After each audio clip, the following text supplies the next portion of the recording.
Yeah, welcome to Academy of Tone 137 and our very special guest Euge Valovirta back in the studio. Yes, glad to be here. Yeah, I'm glad you made it because the name 800, which goes with the bad boy and the JCM 800 series, has a new meaning to me today. When you arrived this afternoon, he had a flat tire. Yeah. And then what did we have to do? We had to call an 800 number. And of course, we have been in the line, hold the line, music, press the one for whatever. Language, French, German, Swiss, and it was all fucked up. Yeah, and Yeah. the tire is still flat. So tomorrow morning after a nice breakfast in my house here, because Euge will stay overnight, well, he's forced to. But anyway, we planned it as well. So, Yeah, and always have to see the bright side. The tire could have broken on a motorway, but it basically, I think it broke on your driveway because I didn't notice. And then when we arrived. went back to get my gear, it was flat and there was a piece of metal. Yeah. Like, all right. Yeah, anyway, that's rock and roll. And I mean, Yeah, it could be worse. Nobody died. yeah, nobody died. And Worse. It Yeah. could be also word. so last time you've been here was nice and summery, and Yeah, I think it was a year and a half ago. yeah, like 21, was it 20? Yeah, this I is think 20, so. 21, yeah, in the summer. So, yeah. And yeah, today we have freezing minus, what is it, 5 or something? Yeah, but my guitar, it's still like cold. Yeah. It's not very easy to play because my hands are freezing because the strings are. But I guess it's getting warmer because of all the lights and stuff. Yeah. But sometimes that's what it is when you're playing, outside festival venues. Sometimes, it's Euge comes originally from Finland, right? yeah. Is it like Helsinki area or Helsinki. I was born in Helsinki. Yeah. But I haven't lived in Finland in over 10 years. Okay. Yeah, but I mean, you grew up with snow, and you told me about the Finns have very different names for snow. Yeah, we have a lot of different. We hardly call snow like Snow. the basic words. It's just very, very different types of snow, and some of the words they don't have anything to do with the word snow. But if you're a Finn, you know what it means. You know what it is. Yeah. Do you still have spikes on the car, like 10 years ago or whenever, or is this like? I think in the maybe in the Lapland, but in the south it's just your Normal regular winter tires. tires. Yeah, just different kind of profile, but Yeah, and a yeah. softer Yeah. rubber that is easy to. Softer rubber that breaks easily because literally the winter tires was changed yesterday. Yeah, and They were new. yeah, and they will be changed tomorrow again. Well, or at least one of them. Yeah, at least one of them. Rock and roll. We will find a solution. Yeah. When Euge came here for a couple of different things, we can see a lot of yellow stuff here, which is the SD1s. More is more. More is more. I have only one. This is mine, and Euge brought 3, but I think you have even more somewhere in. I have 5 or 6. One is on my live pedal board where my AMP1 is, and then one is in my studio, and probably one in Finland. And they don't cost anything. You can never have enough of those. Enough of those. Especially, we will get into this sound recipe a bit later. So that's one of the topics we want to talk about. The other thing is miking, because over the phone we spoke about things, and there's a few different techniques. And what you heard right now was Euge being mic'd up. And last time you were here, you were more into going direct sometimes. I mean, live, I still go direct. Yeah. Okay, anyway, so that's another topic. Then there's the bad boy, of course. But before we go into that thing, Finland, for me, it's weird. Lately, I'm connected to so many Finnish guitar players. I mean, just 2 months ago or three, no, actually not more than 2 months ago, I've done a tour with a Finnish guitar player named Ben Granfeld. I know him. You know him? Yeah. Did you ever play with him or meet him or what? Yes, I mean, we met. You know, Ben lives in Helsinki. He's one of the best Finnish guitar players, and you know, we met. And Ben used to play many years in Leningrad Cowboys, and I used to be a Leningrad Cowboys guitar tech, and then at some point I also played in Leningrad Cowboys. See, so the world is super small.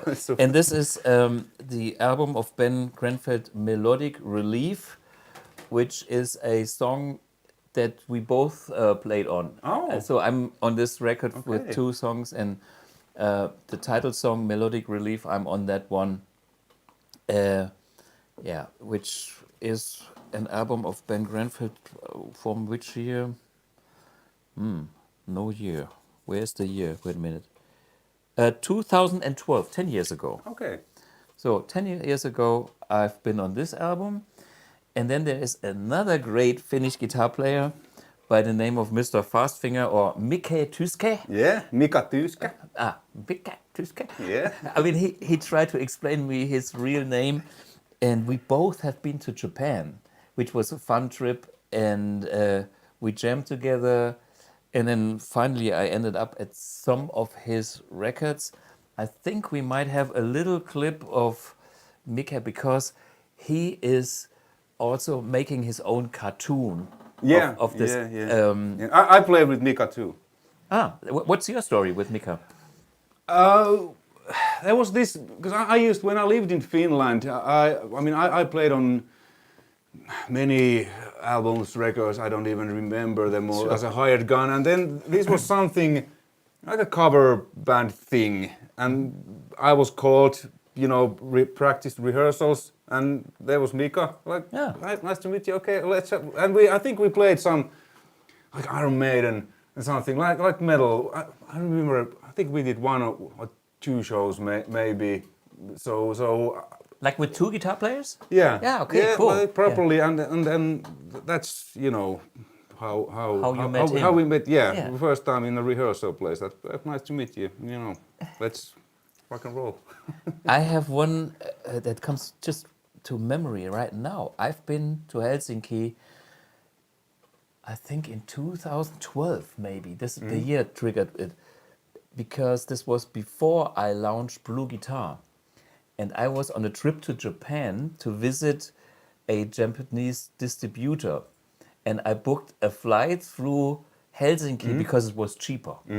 I think there's some connections. Finnair. I mean, now because of a certain guy from Russia, from east of Finland, you know, so Finnair isn't available to fly over Russia anymore. Yeah. But it was kind of the fastest and the cheapest route.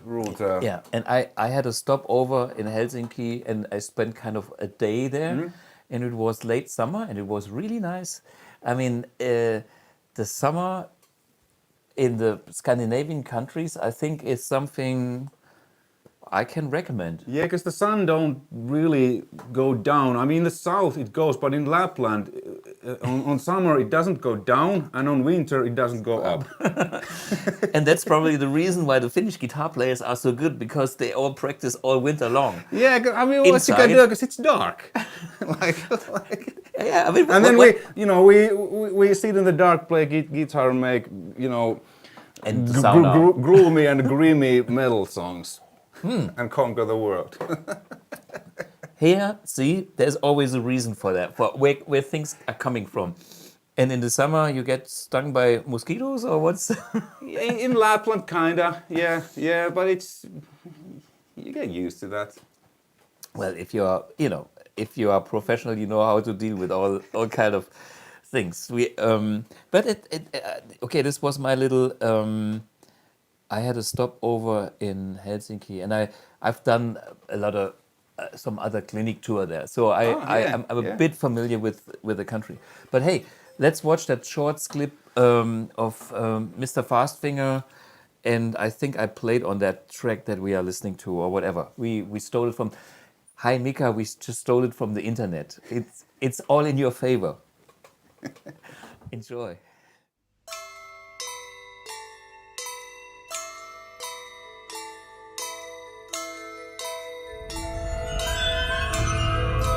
Follow me if you must. But once we enter, there's no return. I think you're ready to play melodic.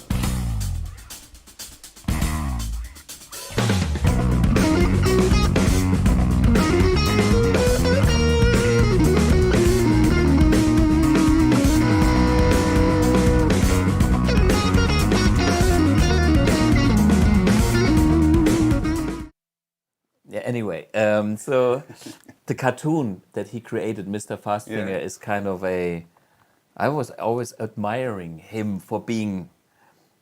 I don't know, I have no skills how to do animations and Yeah. stuff like that. So, yeah. Yeah. Long winters. In Yeah, I mean, Finland. and I think Mika's. I think the fast thing was originally he did as like a thesis or like graduation thing to to art school or whatever. Yeah. Then it kind of because it's very well made and the time and effort he puts into that. So It's this was really kind of his masterpiece. For, master degree, whatever. degree, It's yeah. kind And of. If I might be wrong, but if I remember correct, because Yeah. I think he was doing that when we met first time. So it was a long while ago, or maybe it was already released. But we discussed about it. I think he said that it was kind of his master's. Yeah, and he carried on. So Yeah, there's tons of nice videos like that. Okay, we have a question here. Are people in Finland afraid to leave their houses during the winter? No, the other way around. You enjoy? Yes, I mean I do cross country skiing, and I'm actually going to Finland Next week? next week Yeah. if I get out from here. We get you a tire. Yeah, We get you so, back. No, yeah, it's because people here in the southern they are like, oh, -10, it's so cold and stuff like. No, it's -20, -30. It's that's fine. It's there's no bad weather and there's no too cold weather. There's just wrong kind of clothing. Yeah, and you have. I mean, for me, I learned good socks are important, and Good socks, and you don't. If you wear too much, you need only one pair, and they need to breathe. If you put like double socks, not good, because then your feet will sweat, and then they will freeze. Humidity is killer. Yeah, and then it freezes. So less is more. Sometimes less is more. Okay, well, English says more is more, but you say less is more. Yeah, at least in socks. See, that socks. That socks. Sucks? Socks? Who cares? Okay, tone.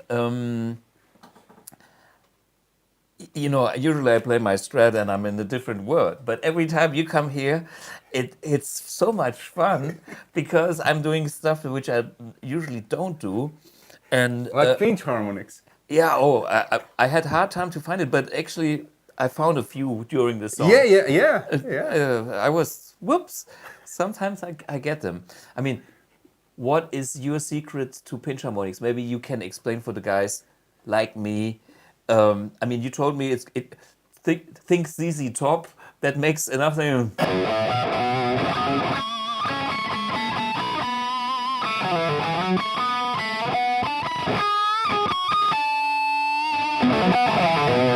Yeah, Billy Gibbons was the where I like got it. I like it a lot. And then Of course, in I heavy metal. was doing that, and then doing this with the low strings, and I thought that I have my own thing. I invented something nice until No Rest for the Wicked came out. Well, it's always like And that. that Zakk Wylde dude ruined my thing. So yeah, many people always think that I got that from Zakk, but no, it was from Billy Gibbons. And I don't actually remember how I got it, because when I started to play '89, there's no internet. Yeah. I mean, we needed to figure things out by ear and by ourselves, by accident. Yeah. And the way I do it is many people always ask that is that a pickups or guitar, but no, I can get pinch harmonics with a nylon string acoustic, because it's a technique. So you know you hit with the side of the thumb, and the pick hits first, and then the side of the thumb comes. The but it's so fast. Yeah.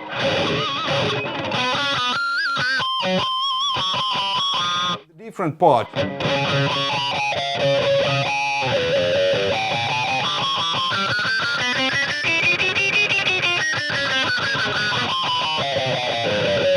So it's like microseconds after, so it's create a harmonic. Yeah. And the way I learned it was exactly what I did. Hours. I just played until I get them anywhere, and many times by accident, because it's a certain angle that you have to. So though it's not a obviously the more gain you have, it will sustain more, but it's not really a. We have a clean sound. So it's not a must-have. It's not about a gear. It's a technique. Yeah. So the gain just helps to. It helps it to, you know, to sustain. And the thing is, when you do it on the lower strings, like, because I bend, I don't bend with one finger.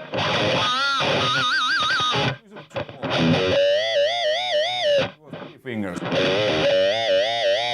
Yeah, to have a solid grip. Yeah, because I like to. I mean, I think this is 12 to 60 or 10 to 50. I don't even remember, but heavy strings, and we're in E flat, so you kind of need to have the meat behind the string. Meat behind to have that, and pick like hard. Really.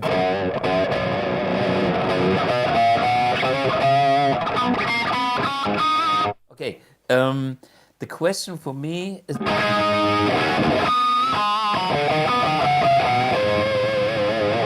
I do the rake also. So it's not. And I mute the lower strings. Like I bend.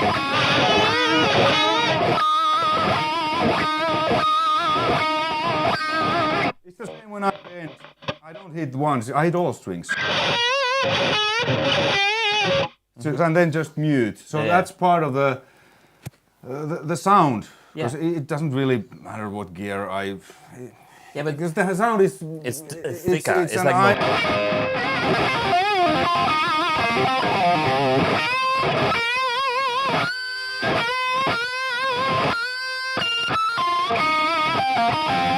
So it's kind of the filth and the stuff that, I don't know, maybe if you ask from a schooled teacher or player, I probably do everything wrong. Well, but if it sounds good, it's good. Exactly, that's the point. I think who's doing anything right these days? I don't know. And if everybody does the same thing, correct, it's boring because then everybody sounds the same. And I think that's the thing about personalities. If you have your unique, whatever, style or thing, this is why people want to listen to you and not somebody else who you know, if there's 100 attractions that are the same, you're not going to, which one, you know? I mean, it's the one thing we all and it's want. picking. My friend Ville Sorvali, great bass player, we used to do a lot of Pantera, plays Vinny, and in Finland back in the day, called Dimebag Beyond Forever, Vinny Paul actually wrote me a handwritten letter. He had seen the clips and he really liked it and approved. I still have it frame in my home, like, you know, actual handwritten on the paper. UPS brought it to me and I was like, holy fuck, Vinny Paul is like, great job, thanks for. But anyway, Ville, the bass player, so he picks everything up. No downstroke. No downstroke, upstroke.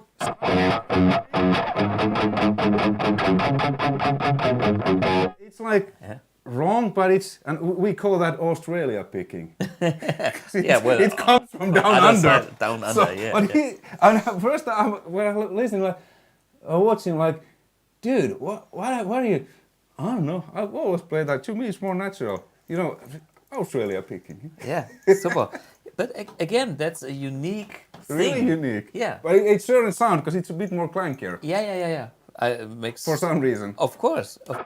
Well, but I think this makes people special, and this is what I love. I like people that do special things because that's more than just the average. Everything is ordinary. Yeah, there's no really wrong or right way. There's just different ways, and I think when you find something on your own, even though it's not your own, I thought that the low string pinches were my thing, but apparently it wasn't. Yeah, but Zach White had figured the same thing. I mean, he's 10 years older than me, so you know, I was a bit late. But it doesn't. At some point, I you know, 20 years ago, I got kind of bored because everybody was always compared me to Zach White, and I love his playing. Of course, but, yeah. but a little bit, and at some point, I even started to play different guitars. But just for that, because I was kind of like, I don't want to sound like, I mean, it's cool but I want to sound like me. But then after a while, I thought, fuck it. I love playing Les Paul with EMGs, and that's your SD1 into 800, do pinch harmonics. Yeah. If some other guy does that, then he does. I'm just gonna do Yeah. my thing, whatever it is. Yeah, I had a similar experience when people I think it was in the 90s, when they tried to make compliments. I was playing somewhere, like on trade shows and stuff, and they go, "Hey, you sound so good. You sound like Joe Satriani." And I said, "Well, yes, thank you. But hey, nothing wrong about Joe Satriani. Yeah, great. But you know, he is Joe Satriani because he plays melodic and he has, you know, da da da da da da da. The great melodies is all good. But you know, I was always more like the Strat guy. You know, hey, this is a 61 Strat, and the Strat and Joe Satriani, if they would say you sound a little bit like Jeff Beck and Joe Satriani, I would say, oh yes, that's me. But you know, just leaving me alone with this one thing is like Joe Satriani alone. Yeah. Anyway, and then I met Joe Satriani, and he's such a nice guy, which is also cool. One thing before we go into gear, you have been touring with CYHRA. CYHRA, yeah. CYHRA.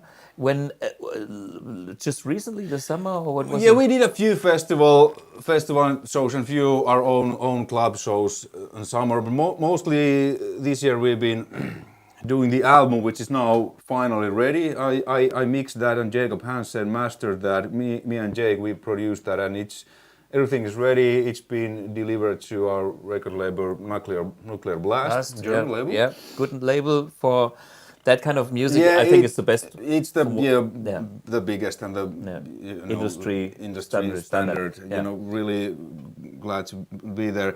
So everything's now delivered to them. So now it's basically we're kind of waiting for their release, marketing, whatever plan. But I think there's gonna be at least few singles and music videos early next year, or maybe the album March, April, I don't know. But usually the lead times are, at least on vinyls, could be like 4 or 5 months even, because there's going to be a vinyl and CD and digital version. So that's done. And now in January we're going to Japan for a 2-week tour, which has been postponed.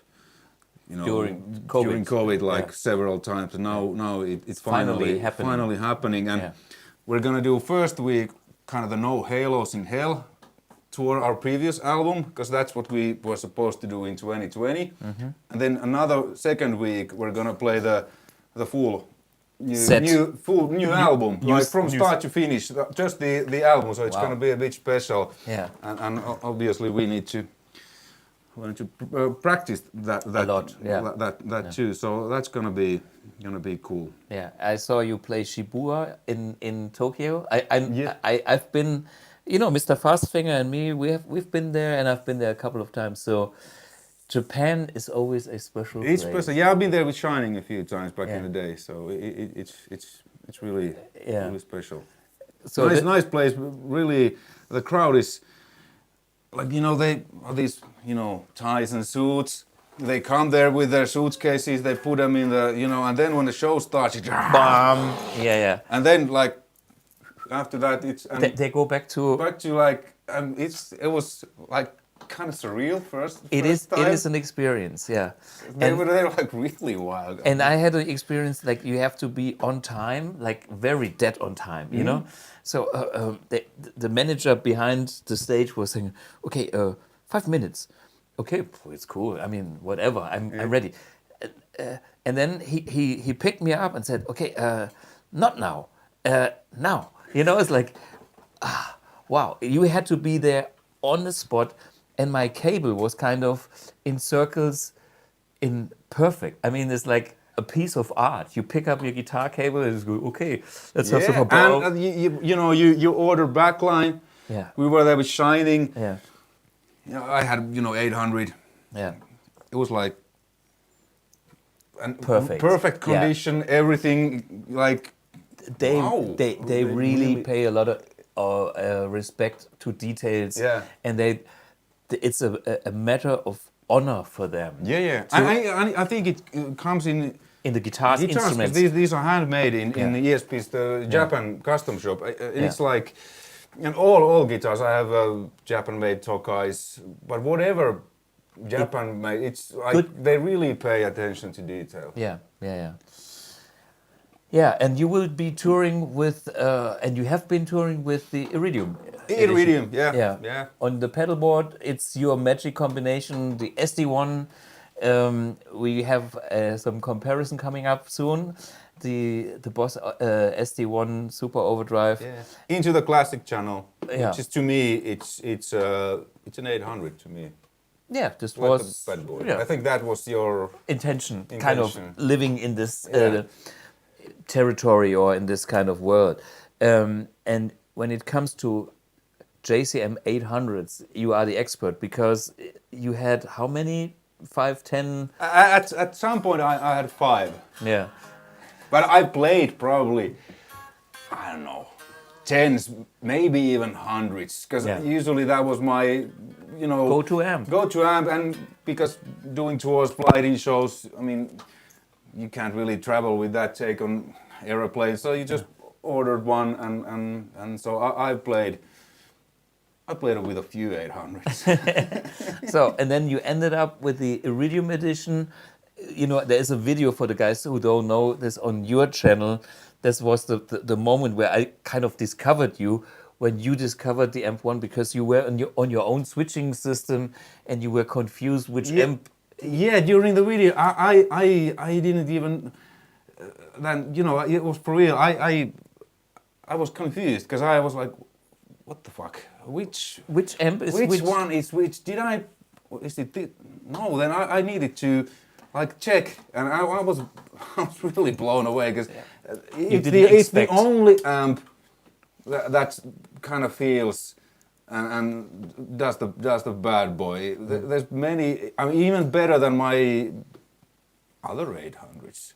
Really, because I was like, wow, and it was something because.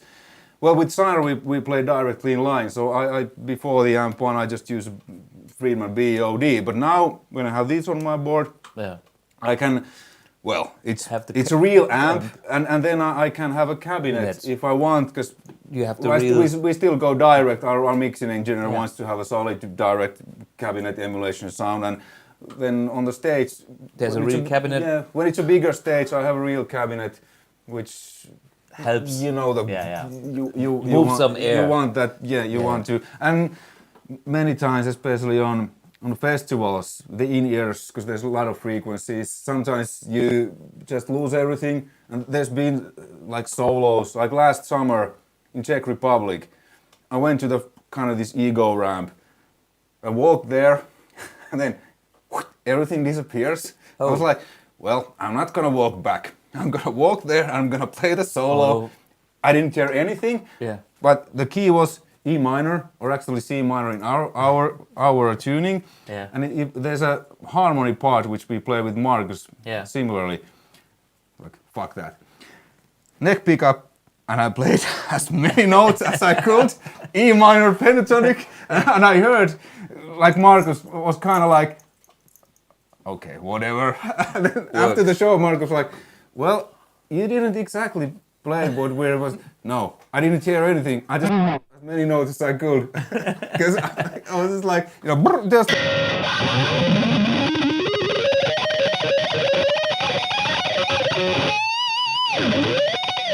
Just probably ended up, hopefully, on the right note.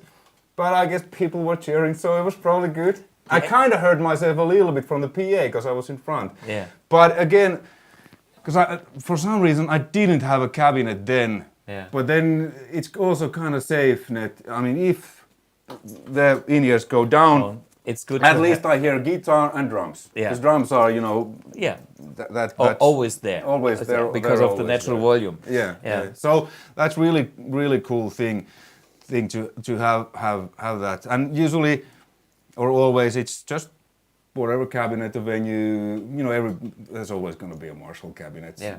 You know, so it's Good to go. Good to go. Good to go. Yeah, and we have the pleasure that you brought your bad boy with you, and it will stay with us Yes. for like a month. And I have the big opportunity to get the bad boy into the AMP1 then. So, I mean, we know that the AMP1 is kind of close. Yeah. And I think It's really close. In a way, it sounds a bit better because the bad boy is really filthy and really noisy and all this other stuff. And I mean, I'm really looking forward to hear and feel, because the feel is also important thing. Because this is pretty like fast. So if, and I'm sure when you will have this finish on the AMP1. Get it there, it's gonna be awesome, because I haven't toured with this amp or my real amps in my own amps in 10-15 years.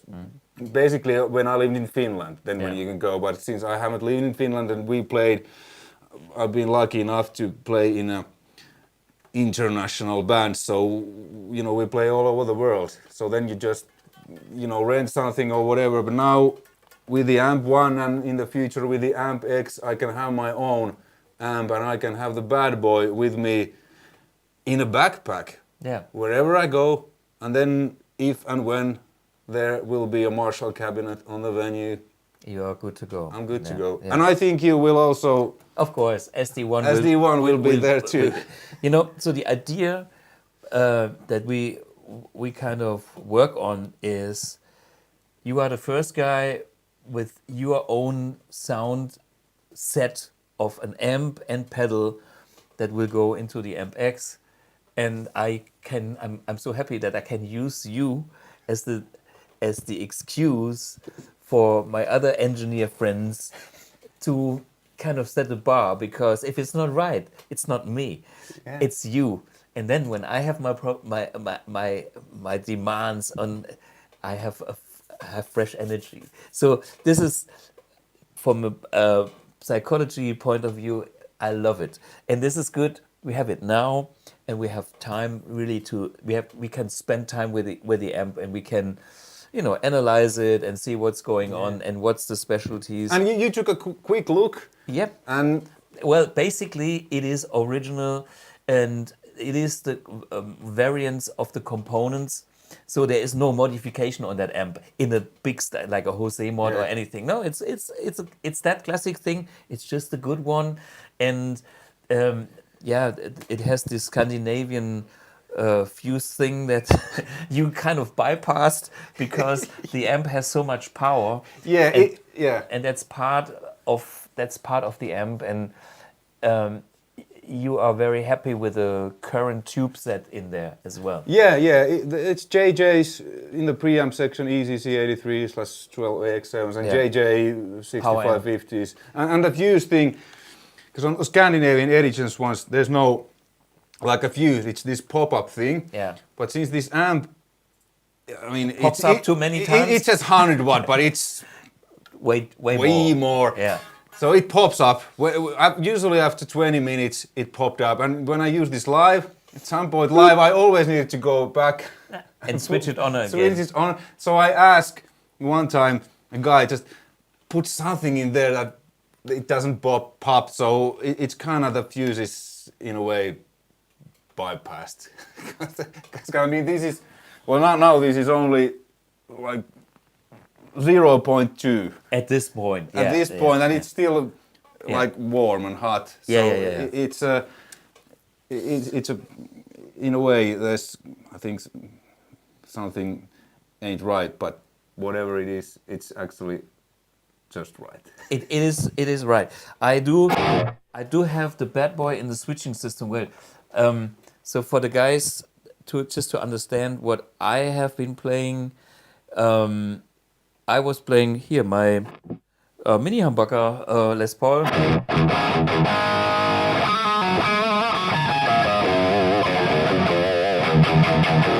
Classic channel like you do, and the SD1 because that's without the SD1. So, and that the SD1 is giving me more gain and a kind of a focus. I mean, I learned that recipe from you, basically. It's a general recipe, but with the 800, there's the sweet spot. And today we look at this sweet spot like from the amp side, but also from the miking side, because that's the next topic. But maybe I can show you, this could be the bad boy.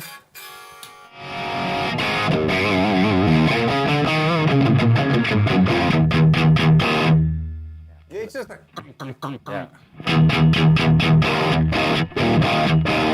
So in a way, it's nasty. My other 800s they sound fuller and stuff, but this is it's just sits in a mix, and it's.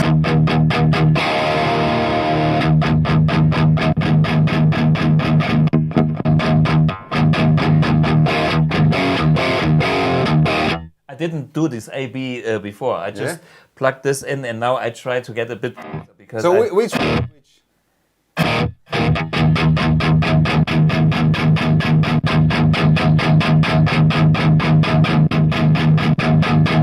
Oh, sorry. That's... well, I mean, you can still.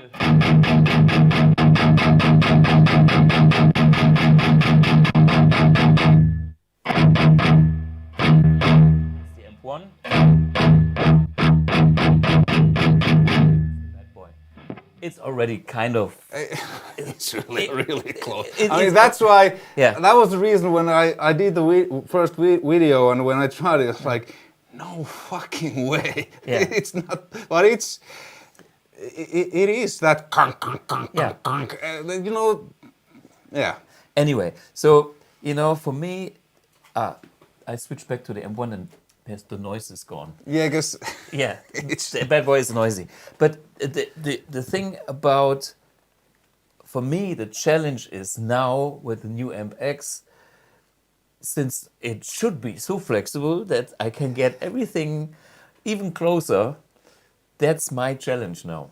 And I love to be challenged. one thing is that maybe you could make it a bit less noisy, but not too much, because it's part of the sound, the Okay. noise. Well, Or then you just make it exactly like it is, and Let's see. I mean, the thing about our circuitry and the Bad Boys circuitry is certain things work a bit differently. And of course, I tried to make the AMP-X as low noise as possible. So to get noise back, it's a challenge. But, like, who the hell requests more noise? yeah, Well, okay. That Finnish dude. We can invent then an extra pedal that is kind of more noise, You can dial in. I mean, but SD1 actually adds quite a bit of noise too. Yeah. I mean, a lot. So, okay. If you don't have a gate, that's why I have Yeah. with AMP1 I don't need to have a gate because it's built in. Yeah. Anyway, so I mean, we will get certain noise, but I'm sure we have less noise than this classic setup. Why? Because that setup is never designed to be exactly in this kind of combination. You know, it needs to be more universal. Yeah. And since this is kind of integrated, we have we know what each stage is doing, and if it's not totally on opposite sides, it will be a bit cleaner. Hopefully, the character will be still there, but just this extra. Yeah, and I'm sure our front of house guys will love that too. Yeah.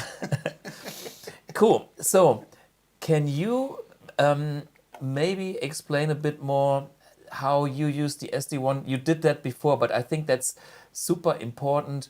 If somebody, you know, we listen to that sound, the AMP1 itself and the bad boy sounds cool, but what is the magic for you with the SD1 and a 800 sound? Where's the beef with that one? Well, I mean, now I'm with the AMP1, right?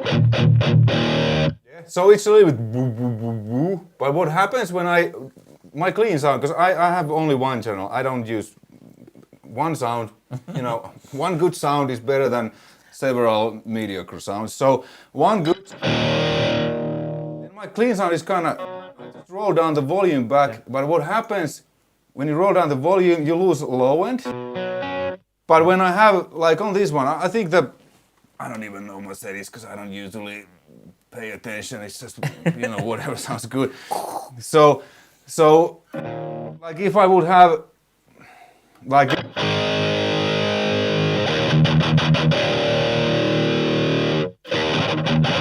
now it's kind of, it's tight. The low end is wherever it is. It's 4. Okay. I can see it from here. And then when I roll back, it becomes kind of thin. So crank the low end or have a bit it bit more. It keeps the low when I have my clean sound. Yeah, it sounds it sounds like more natural. More natural. But now it's a little bit. And what the SD does, because it cuts the low end in just the right way with 800 and with the AMP1's classic channel. And it also adds, well, let me show you. So how I do it is that I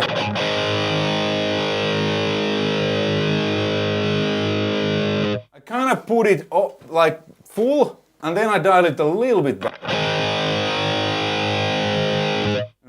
It's just this. A touchback. Touchback, and then the gain. A touch, so it just starts to do a little. Like there. And then the tone, it's usually a touch. Yeah. And it's like, okay, basically what is the first one is the level. Do you have a lot of output level, which is almost full, like let's say 4 o'clock. Then there's 1 o'clock on the tone. Yeah. And there's almost like 7 o'clock very low on the drive. Yeah. So, and this it's not like it's 7. It's with different amps, like with the bad boy it's probably somewhere here with my Zakk Wide 800. It's usually a bit more because it doesn't have that much gain. So it's not like I don't pay attention to the knob where it is. It's just that when it opens, there, whatever it is, and it gives me.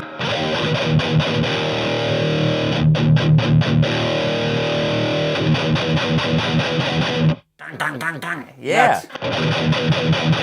You pick hard, like, you know. It really punches. It's really. It's the wall of sound. It's the kind of the guitarist. To me, it's because I started with drums. Sometimes because it's so that's the thing. The low end is tight and it's a little bit mid boost, and it compresses, kind of evens stuff out a bit. So that's technically speaking, that drive control, if you bring it just a little bit in, it will just clip the peaks. And that signal is easier to process in the preamp stage of the amp, because it's kind of, you limit the peaks and then you boost the whole signal into the input stage of the tube amp. So you have most of the tube, but you already kind of reduced the extreme peaks, which makes the signal more pleasant for the tube amp, and that's maxing out. That's a thing that I always do myself as well. Have more stages with a little bit of clipping, and then have the key stage for the character doing the most of the clip, which is in your case like the preamp of the 800, because you want that 800 sound, and the rest kind of drives that stage harder. And when I do my vintage amps, it's mostly I boost the whole thing towards the power amp stage and less the front end. Yeah, same that I do with a Plexi, when I use Plexi. Yeah. It's mostly power amp. Yeah, but this is kind of the stacking of stages, the gain stacking kind of thing. And that's kind of like cooking. It's like, when you have always several stages, and if by mixing the right amount of gain, you get the perfect. Yeah, that's actually, I never thought about it. It's just like, it clips just at the peak. It feels right and sounds right to me, like this. And sometimes it can be less or more, just however I'm feeling that. So, but it's not like you have all the gain coming from the pedal, and then because then it's maybe too muddy.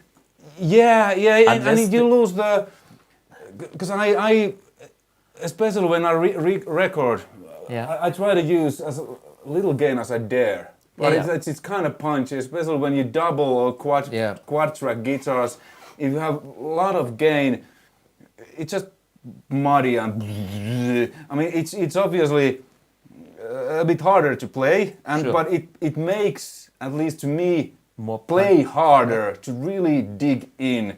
And I guess that's probably kind of part of my sound, because pretty much every single person that plays through my rig, well, how I've said it, they're like, where's the gain? I'm like, you gotta dig it, man. So, and the EMGs help, but I have passive pickup guitars. I just dig more. I just hit harder. Then it's most of it is like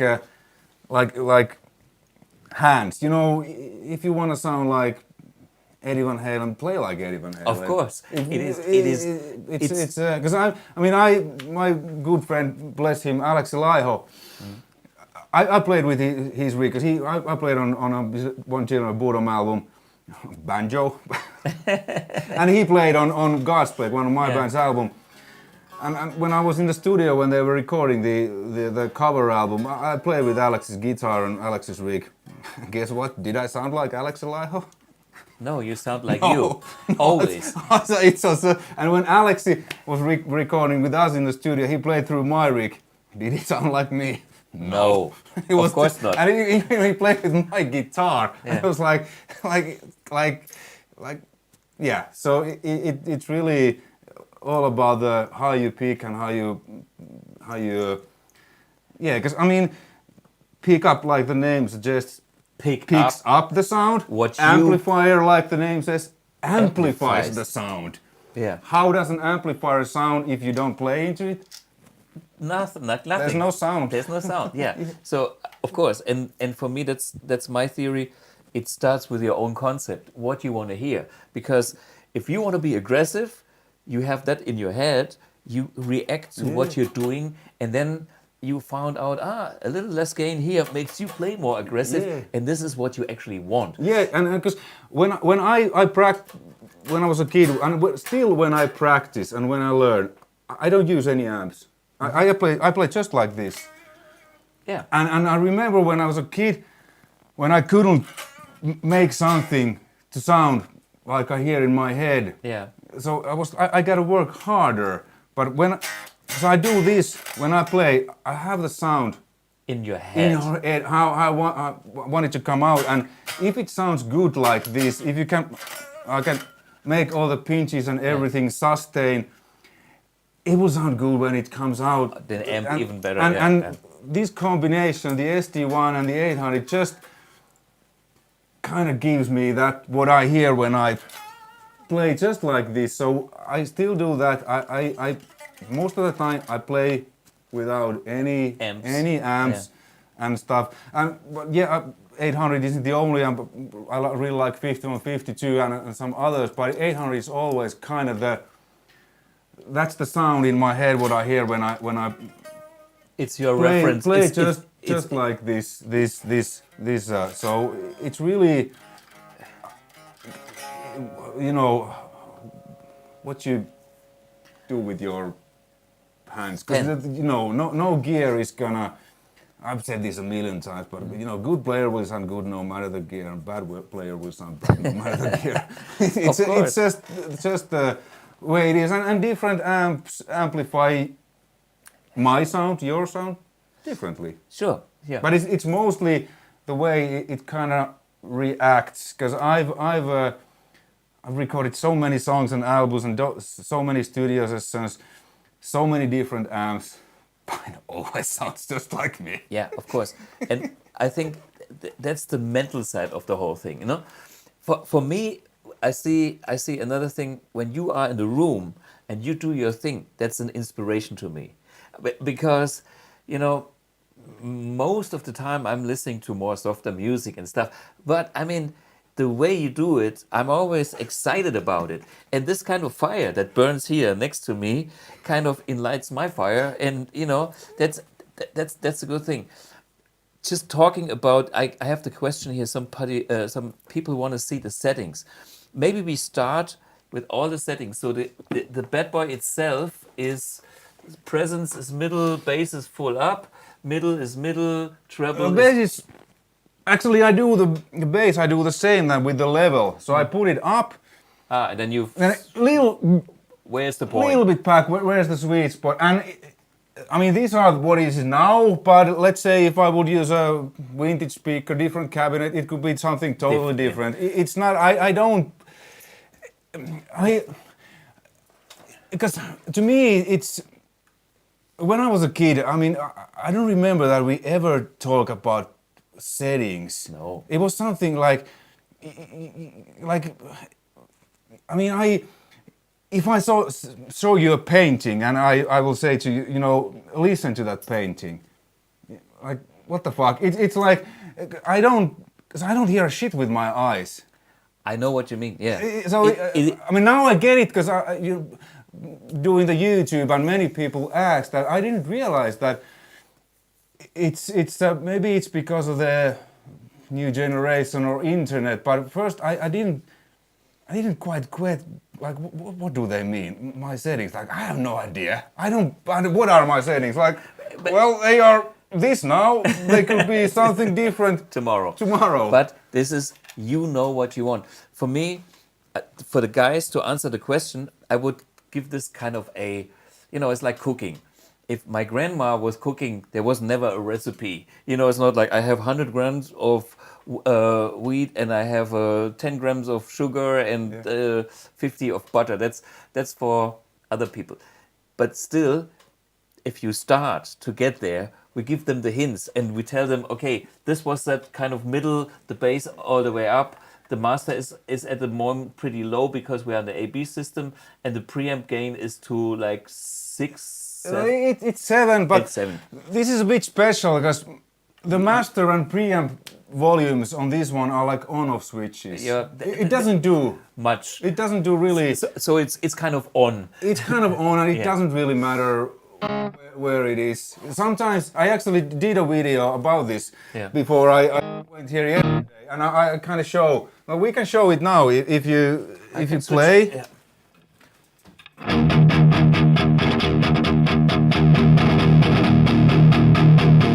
And now it's like 1. Almost done.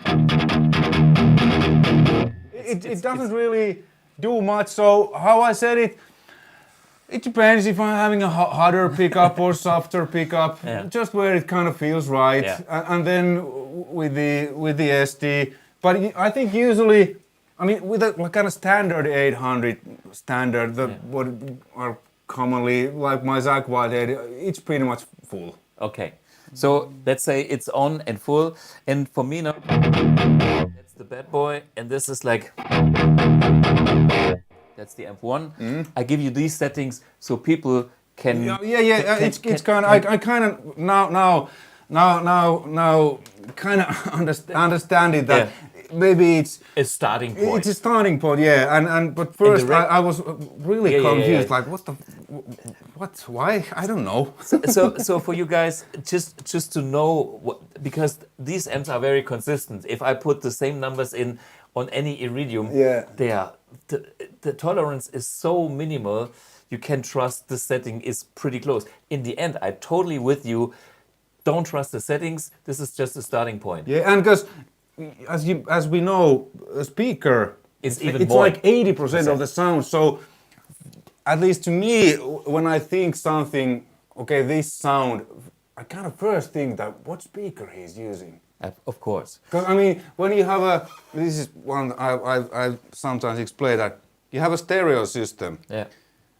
You know, speakers, CD, whatever.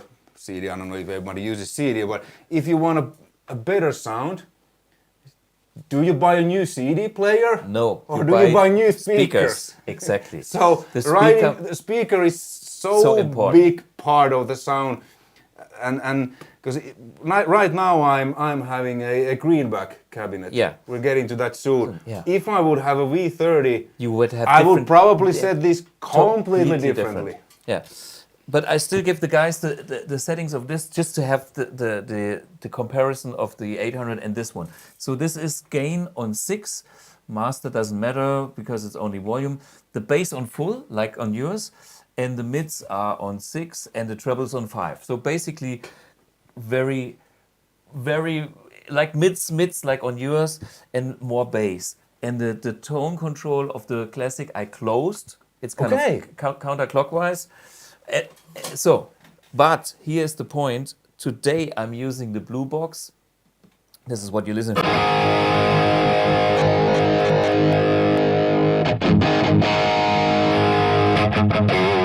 And I was using the Stack 1980, which I usually don't do because I'm the vintage guy.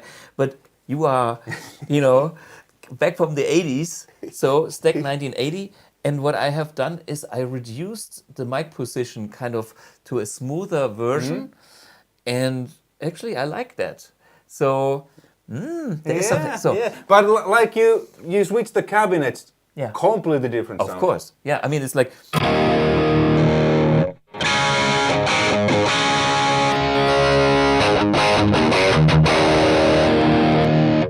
yeah, and so, how what do I have? I have bass 10, mids 4, treble 4, gain 5, master 5. So, and Euge is using his AMP1 with the greenback loaded cabinet that we mic'd up before the show. We have a little picture because you brought your holy grail miking technique to the studio, which actually sounds really good. I have to get the same thing as well. So what we see here is 2 SM57 Shure microphones, the classic. Yeah.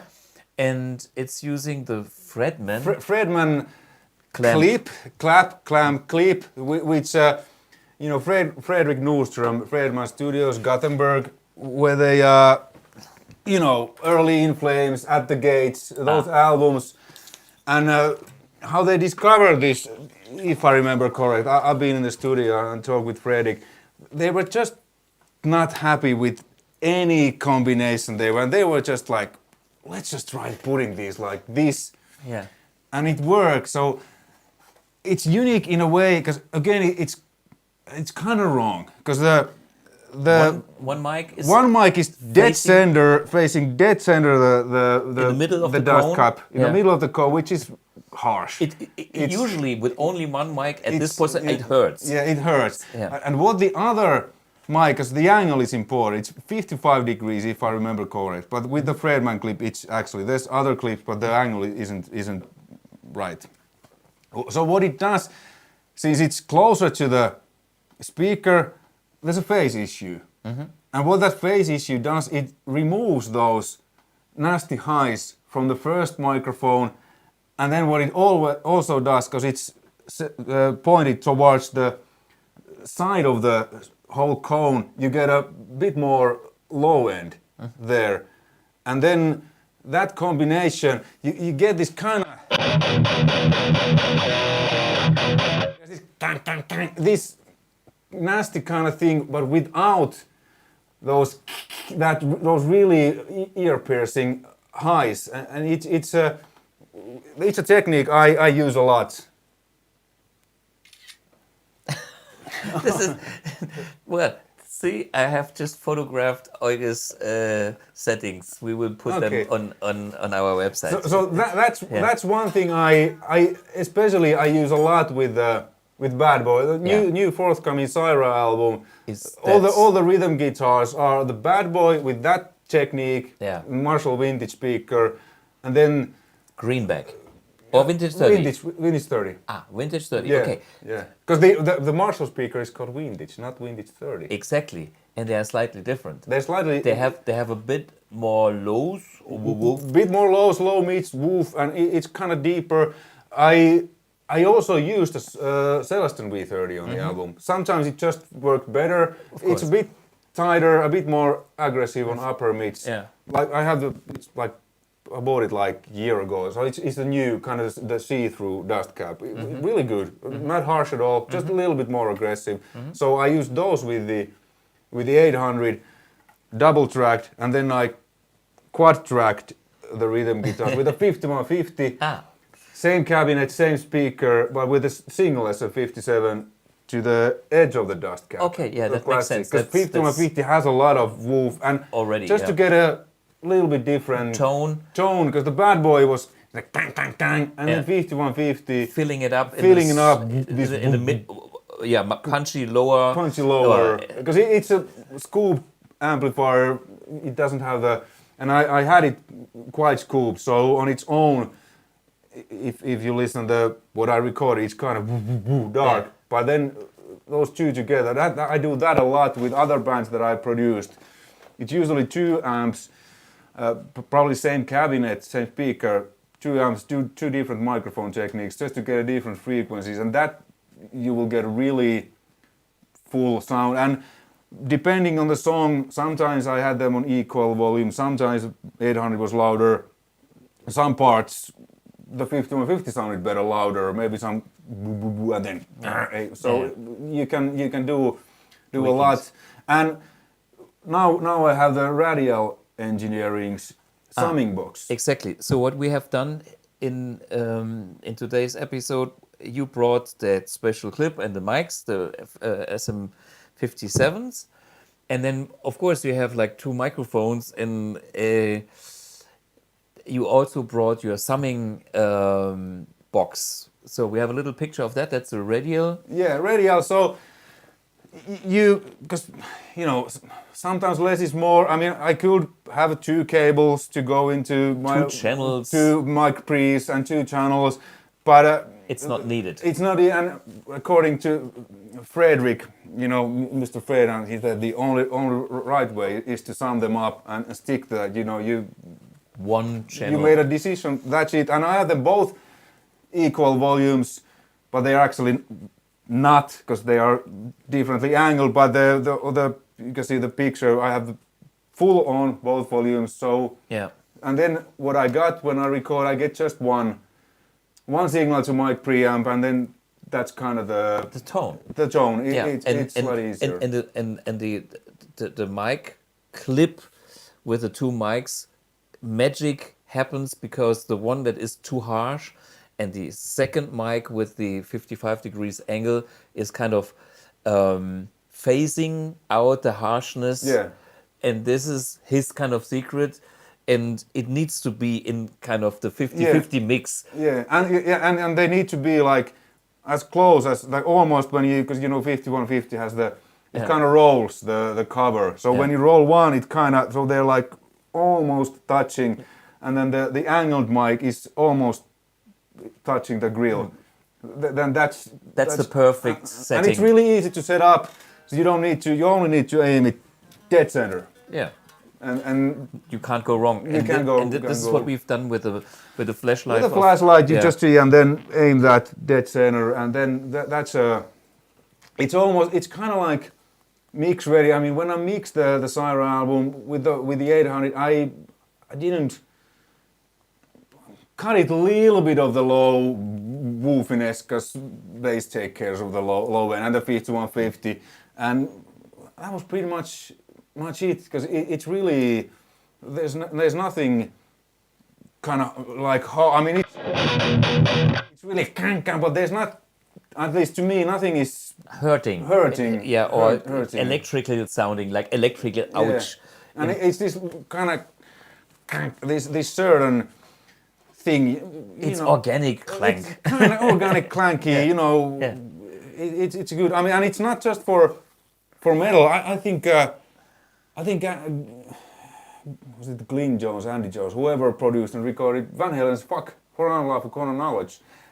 I think they used similar. Glyn Jones is the producer. Yeah. He worked with the Who and Yeah, with Zeppelin. Led Zeppelin. Yeah, the traditional. I might remember wrong, Yeah. but I think I read somewhere that they used this technique on Van Halen Okay. for Unlawful Common Knowledge. Yeah. At least maybe on some songs. So it's not just for like metal thing, but it's just it has that certain clank which works in metal really well. But it's not over the top with the harshness. Yeah, And yeah. I think that's, I mean, we're all human beings, and this is the line where I totally agree, because you have that wall of sound nailed in the way that I like it.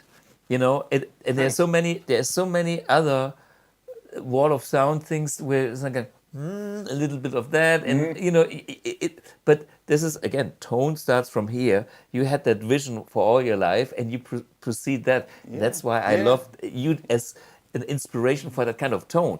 And I mean, this is how, I mean, in the end, you dial everything into your vision and wherever it is set. But and I usually dial my eyes kind of close, or I'm not watching, because I feel that I hear better without when I'm not fooled by numbers. Because sometimes you're like, oh, I can't have the bass on 10, it's too much. But if it sounds right, it's right. So I don't really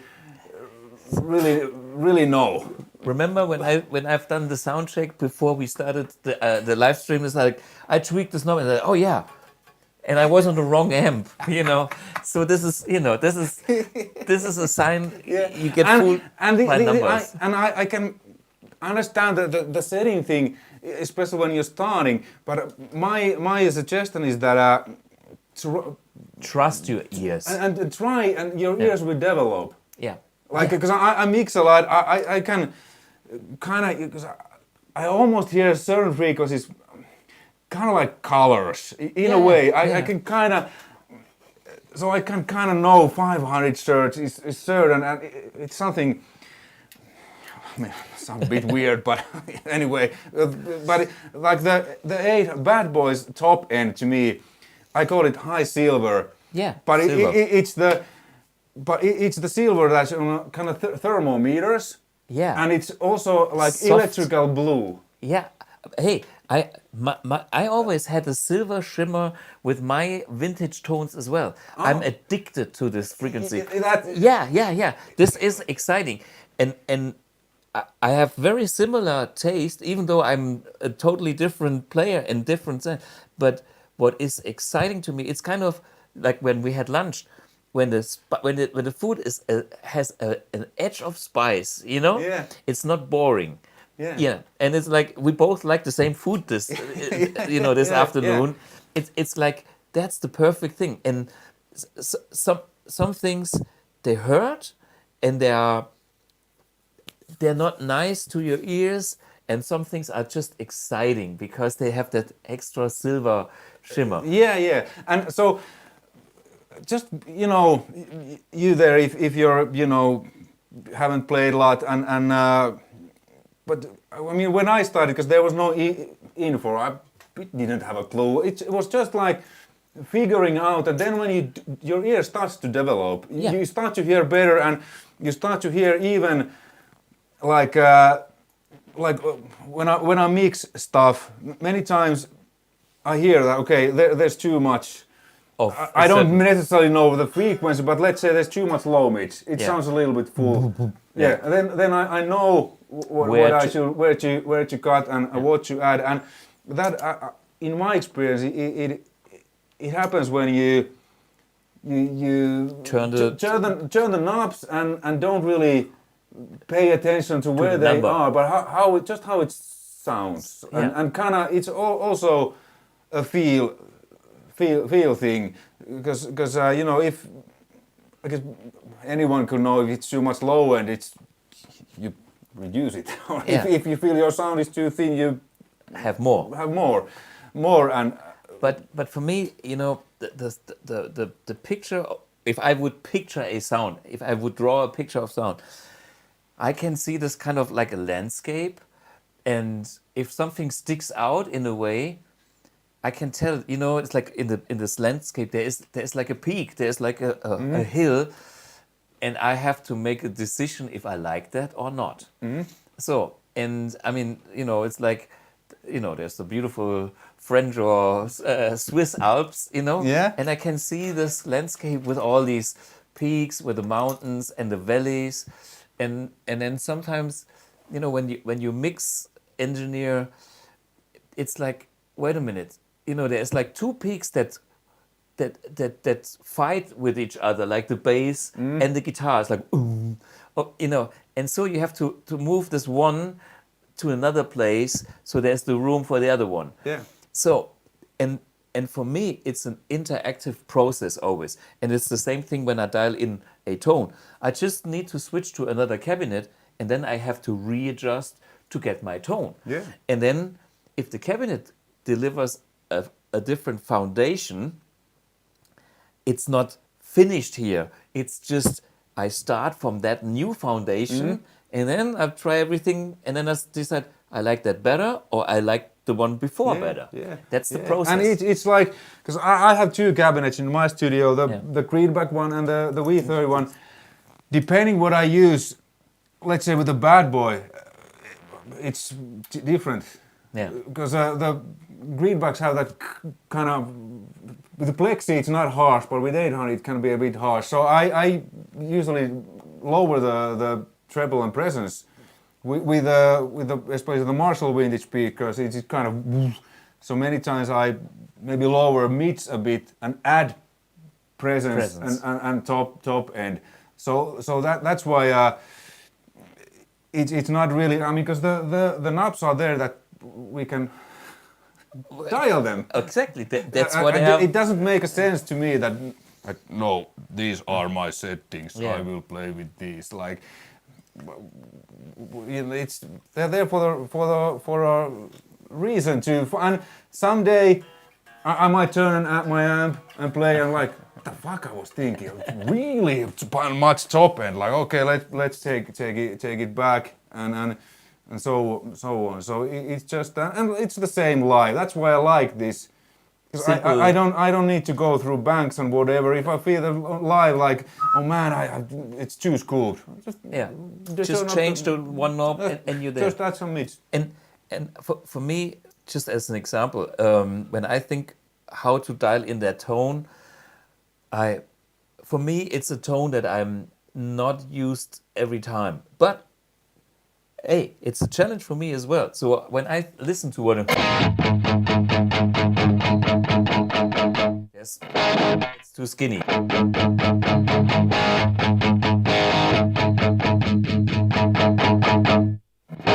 That's too honky.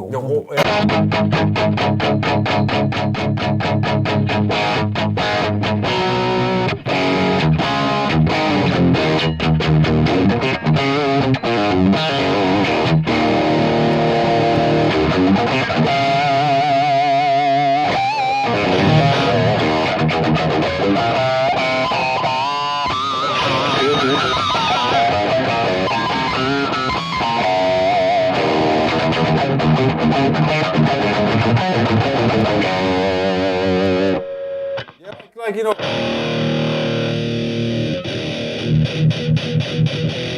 Too scooped. whoa.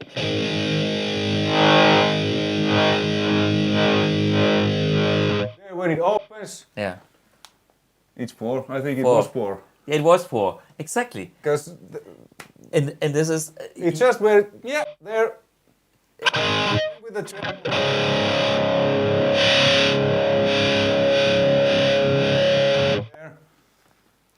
again It's 4. 4. Yeah. It So was.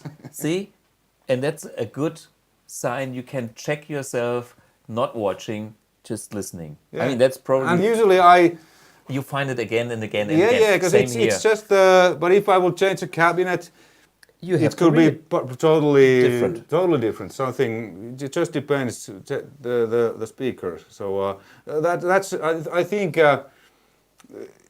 it's also a way to find your own sound, because we all hear things differently. To someone else, my sweet spot now with the treble, someone might think that, oh, that's too much or too little. Then you find your own sweet spot, and then you have your Tone. your own tone. Because I think, you know, we all probably most of the player, we want to have our own kind of tone. I mean, but at least me, it's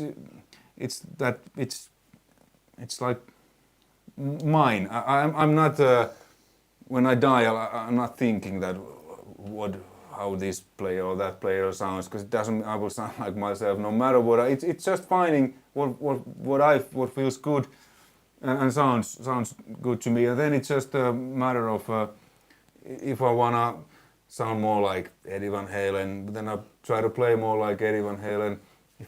If I want to sound like Jack White, I just play like me.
Okay, just for fun, you know? Yeah. Pinch harmonics, me and the SD1. It's cool and it's fun. It's fun. Yeah, it's you know, I mean, sometimes we have a saying in Finland, like, I'm gonna say this in Finnish if somebody is there. Liikaa lenkki makkarassakin, which means that too much is too much, even you know, barbecuing sausage. Mm-hmm. I mean, it's really good, but too much. Sometimes pinch harmonics, you can overdo them. It's just, you know, it sounds good. So, yeah. Okay, I think we had a question here. Wait a minute. Hello from Portugal. Let's read some of the comments here. In the last episode showed the premises of BluGuitar. You've been to the new place as well. Will the Academy of Tone Studio move there as well? No, because we have a nice setup here, you know, with my silent cabinet. Mm-hmm. I think in your studio you also have like a silent. How you? It's kind of because where my studio is, because you know Switzerland, a lot of hills. So basically, my studio is kind of on the ground, but then because the house is on a hill. Yeah. So and I have it's kind of my workshop room where I have my tools. I do. Yeah. And it's basically underground, under rocks, and I have the cabinets there. Then I have a little bit like I put it my guitar cases like around, and then I have some cover like cardboard boxes filled with like stuff and old blankets. Yeah. So it's pretty absorb much the energy. Yeah, soak the and then it's really the ground floor is kind of made like a hobby room. So the walls are really thick and the doors are really thick. So I can play because Quite loud. Yeah, really loud. So I did that because I used to have a cabinet in my studio and just playing, and I used a lot of like impulse responses. But then I was like, I have this back room there, and maybe if I just long speaker cable, and long microphone cables, and tried, I put it in there, covered it, played. My wife has a study. She works a lot from home. I played, and then I went upstairs and asked her, "Did it bother you?" And she was like, Whoa. "What?" She didn't even hear you. Yeah, I was like, "What do you mean?" No problem. I was like, "Oh, nothing. I'm good." Okay. So I mean, then when I really play loud, she says that she can kind of feel the rumble, but it's surprisingly, a little bit like you have, but it's not sealed, so it's not covering that much. But yeah, so that's what I've been. Again, it's more like my tone, my sound. I'm using the cabinet. I'm miking the cabinets, and. Someone. Thank you. Yeah, it says in Finland that How cool is it's that? never enough when it comes to sausage. Yeah. Very cool. Okay, yeah, nice. So cool. Hey, there's Finnish people watching this. I love it. Yeah. Yeah. So here I have another comment from Osmium Studios. Have you ever considered making a cabinet from carbon fiber? No, but I had what was it? I think it was a carbon fiber. Some company did it, and I played that cabinet in Nashville, like a 4x12, like carbon fiber. Well, what is it? Kind of plastic, special enhanced plastic.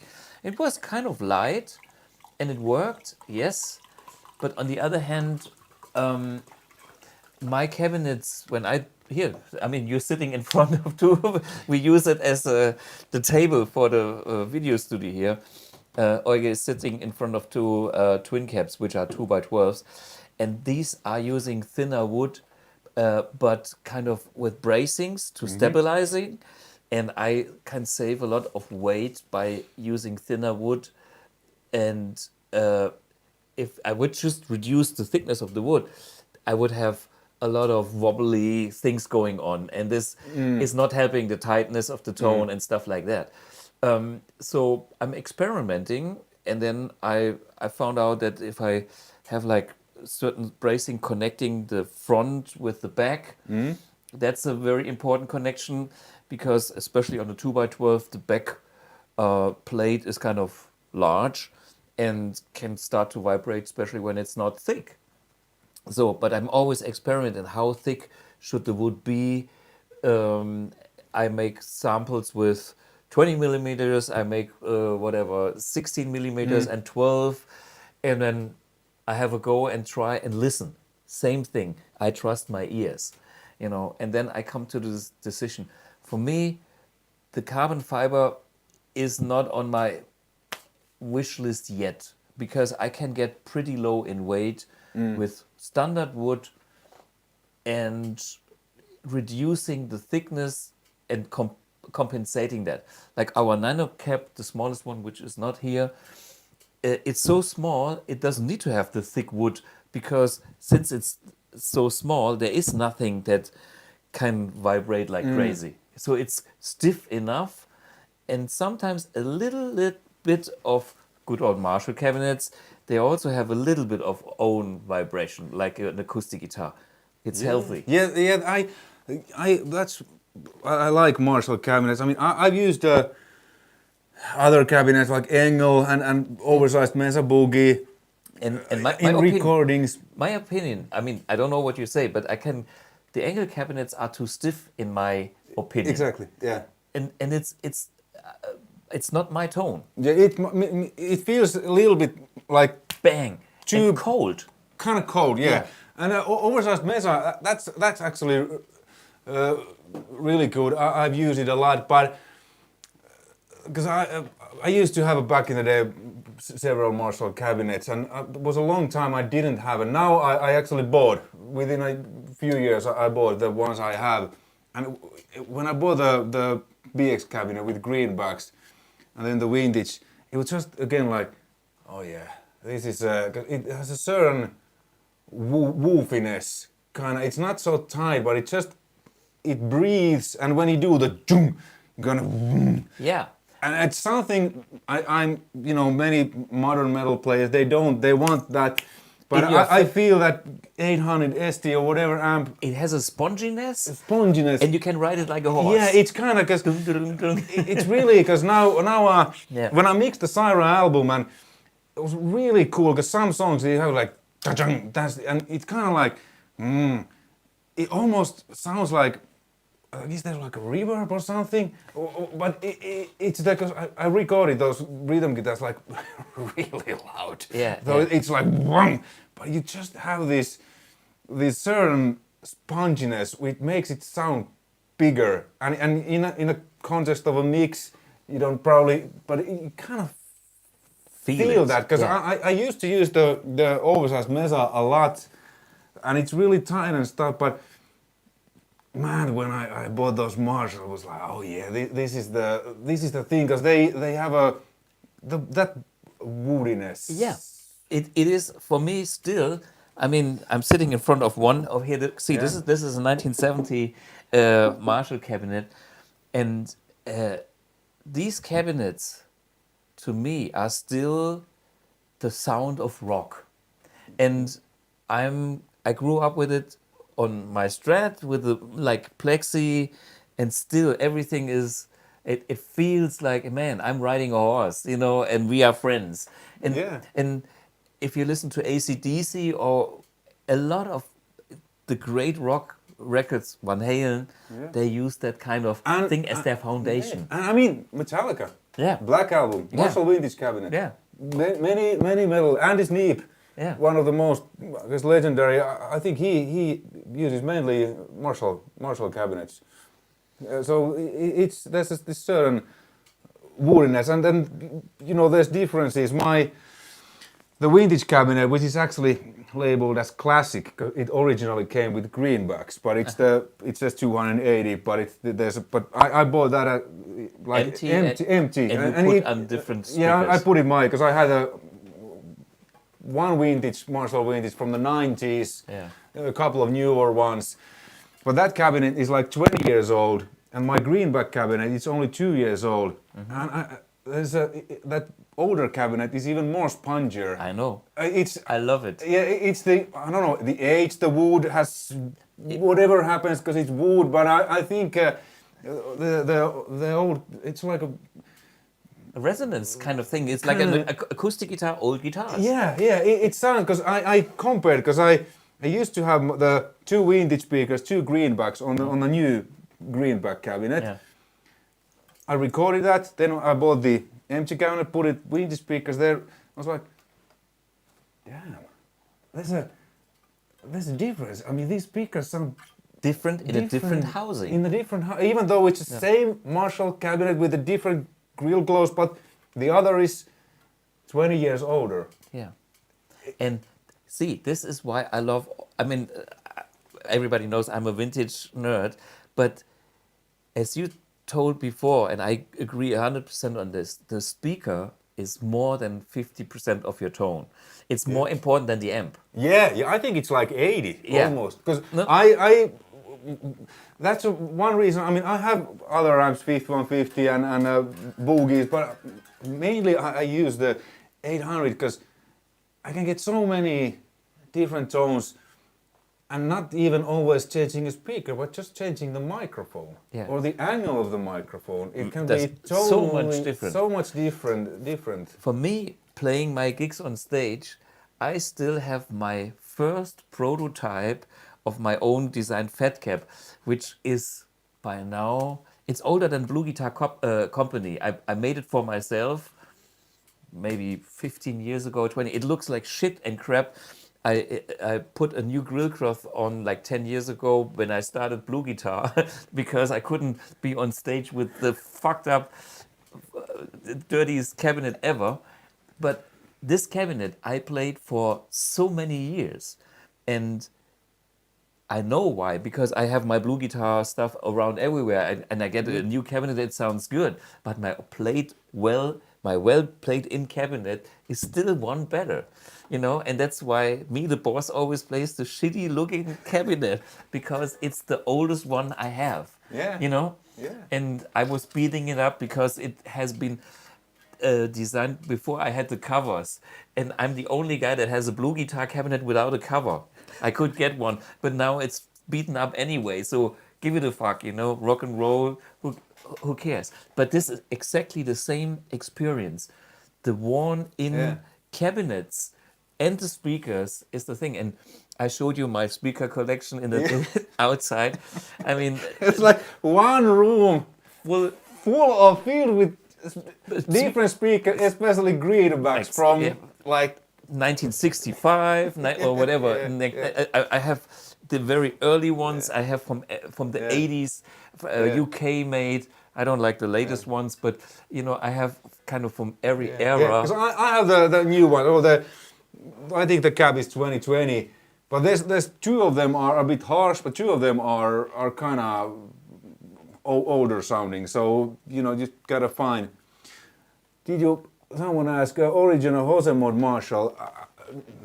Probably not. I had a modded Marshall when I had the 5 at the same time.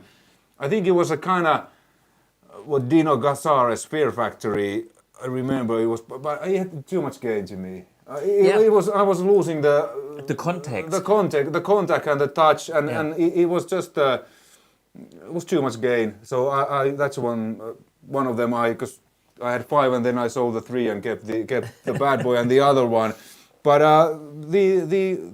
that modded one, that's the only modded, as far as I know, like modded 800 I've had, or any amp. My amps, I like them. I mean, there's a reason why the designer made the amp. If I don't like that, I use something different. Yeah. Like my 5150. I used to own in the 90s too, and then I sold them, and I bought the black leather, what I have, I don't know, 5-6 years ago. It was modded, like whatever the mods are, the bias mod and the choke mod, but I didn't like it. Because I asked the guy to take off those, because I like the 5150. It's like cold and hard hitting in a way. That's the 5150 tone to me. Many people I know that they do those bias or whatever mods to make it warmer and nicer, but no, it's not that amp. If I want warm and nice, I use something else than 5150. And if I use 5150, I want that 5150 chunk. So I had it unmodded. So and I've never really. I mean, you know, if you like mods, but I've always kind of liked just the stock ones. Yeah, the funny thing is, you know, I have my own mods here in the Marshalls. You can see here that there's like switchable input capacitors for all that stuff. Guess what? Those old boxes, the original ones, they still do best, because the rest, most of the time, when it comes to Marshalls, it's kind of polishing something that shouldn't be polished. Yeah. You know what I mean? It's like, hey, if you have a great potato, have that as your taste, and just add a little bit of whatever. I mean, same here. This amp, when I've had it, you know, made nast, and pretty much always they asked, do you want to make this more noiseless, and do you want that the master volume and preamp actually does something? Nope. Don't touch it because don't just it works. change the tubes by a step. Don't fuck with it. It's perfect when it's unperfect. So like, but yeah, I could put this so it's more less noisy and more, you know, the master volume. You could play it quieter. Nope. Leave it. Don't leave it. Yeah. Leave it as stuck as it is. Yeah, cool. I would like to have a little challenge for you, as we did maybe last time. For me? Yeah, because I remember last time you came here and I gave you some vintage guitars. I mean, it's like, okay, and I have got this new Tele in my. Okay. Anyway, yeah. Okay. So shall we? Why? wait a minute. Sorry, we had for very important subject. Okay, yeah, totally right. Now is the big shootout of the Boss SD1, the Super Overdrive. And we have 3 SD1s from 3 different eras. This is the first ever manufactured SD1. This is the made in Japan. This is my second pedal ever, and my first overdrive pedal, and obviously my first SD. It's beaten to shit. There's no screws. I don't know if you can see, but it's taped together. I've had this since early 90s something. This is I think this is made in Taiwan. It's a bit later. It used to have a mud. I didn't like it. Again, I didn't. It wasn't the SD I know, so I had it unmodded. And then the Wasakraft version, which are made in Japan, and people always. I guess there's a thing that, you know, black label made in Japan sounds this or sounds that. show us the difference. What is the difference? Let's hear it. We can judge.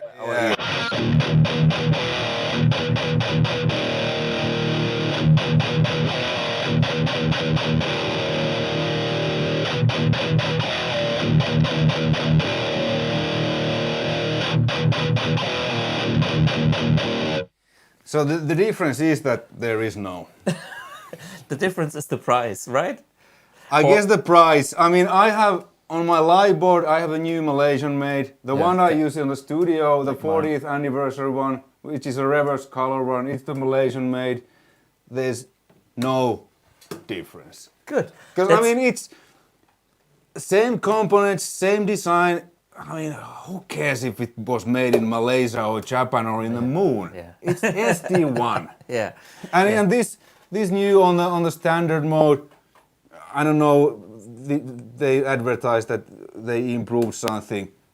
Not for you. Fuck it. I mean, it's I mean, even in the standard mode, like you heard, it sounds the same. The custom mode, it adds more bottom, more gain. Which you don't want. Which to me, if I want that, I use something else. Different pedals. I basically bought this just because I like SDs, but every time I use this, it's on the standard mode. Yeah. But like you heard, they're all the same. So don't pay hundreds of bucks for a black label made in Japan. Go to the store and buy a $40 SD1. It's the same as the old. I bought this cheap one here. I don't know, they're super cheap. And yeah, as you said. Like I have, because I had this when we did a European tour with CYHRA. This basically fell apart.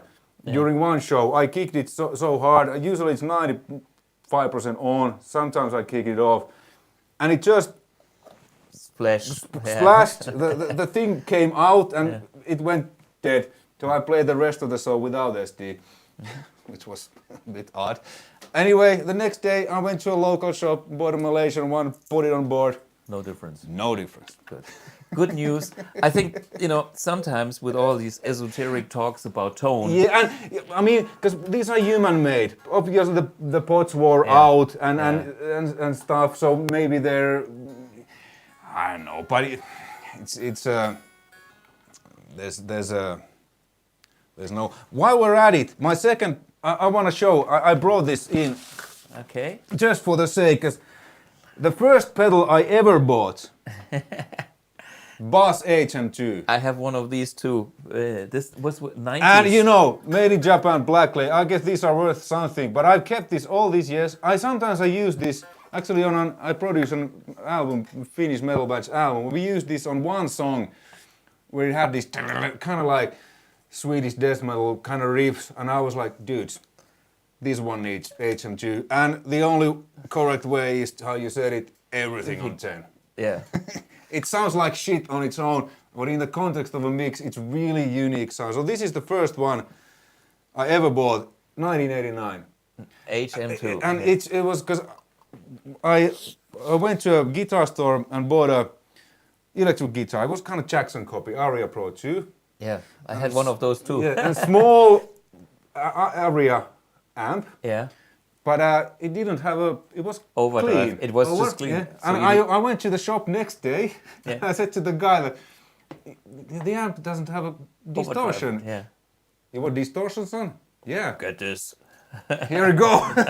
He handed me this. I went home. I'm like, well, distortion I asked, distortion I got. Like, Mission accomplished. insane amount. And then after like maybe half a year, because I really had played only like a 6 months, so I didn't really know anything about anything. And I started to realize, well, maybe this is a bit too much. So then I went in and I think at that time I had bought an amp that had a little distortion. Then I went into store and said I want something just to boost the distortion. Yeah, Have extra. take this classic yellow one. It's cheap, 40 euros or Finnish marks back then, whatever it was. Okay, cool. And it's this one. And it's still your choice. Yeah. Up until today. Up until today. Now it's retired because it's falling apart. It's falling apart, but it was kind of like, I don't know if it's better or anything else or whatever, but I'm just so used to it because I basically learned to play with this pedal with Marshall amp and with a Les Paul. Yeah. So that's kind of, I mean, it's as classic and basic as it gets, but there's nothing wrong about there's that. nothing wrong with if you have a Les Paul SD1 Marshall and you can't get a good sound. It's the player, not the gear. It's the player, not the gear. Yeah. Yeah. Okay. At least we covered that. So obviously someone might say that they heard a difference. If you heard, good for you. I don't hear a difference. Yeah. I don't feel a difference. Yeah. And that's the good news. You know, certain things they are actually simple, and that's good news. Just get one of those if you like that. Yeah. And if you, I mean, this custom mode, the ones actually sometimes I've used it with a Strat, like a single coil. If it's really thin and it feels that the SD is kind of cutting too much, then this could work. But usually, then I go with a tube screamer or something else, which is a bit fuller and more mids, and I think works better with a Strat.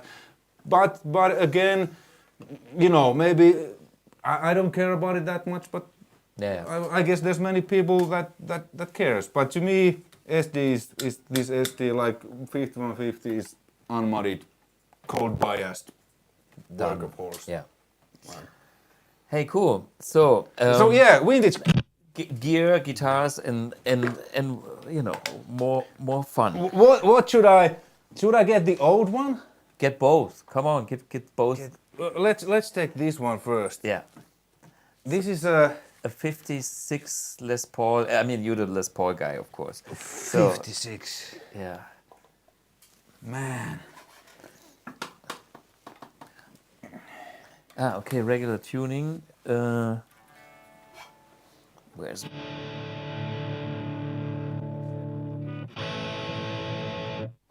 Get it in tune. The tuning isn't regular. The tuning is what we call in Finland summer tuning, which isn't tune at all. Okay. It's a bit. Is it a bit summerish? Yeah. A bit. Okay. Well, I guess the tuners you've replaced. Okay. No.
You know what I did?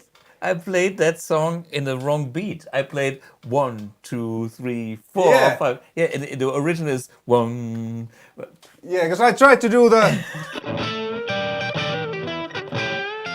was like, No. he's playing it wrong. Yeah. Whatever. But anyway, this was a special version Well, which it's a- only existed tonight. Yeah, I got carried away. But man, You like that guitar? I think. yeah, it's a a great kind of vibe, and I didn't Gary, really know what what you I didn't really know what I was. doing on this. No, I sometimes you kind of, you know, you kind of separate yourself from the reality, and then you just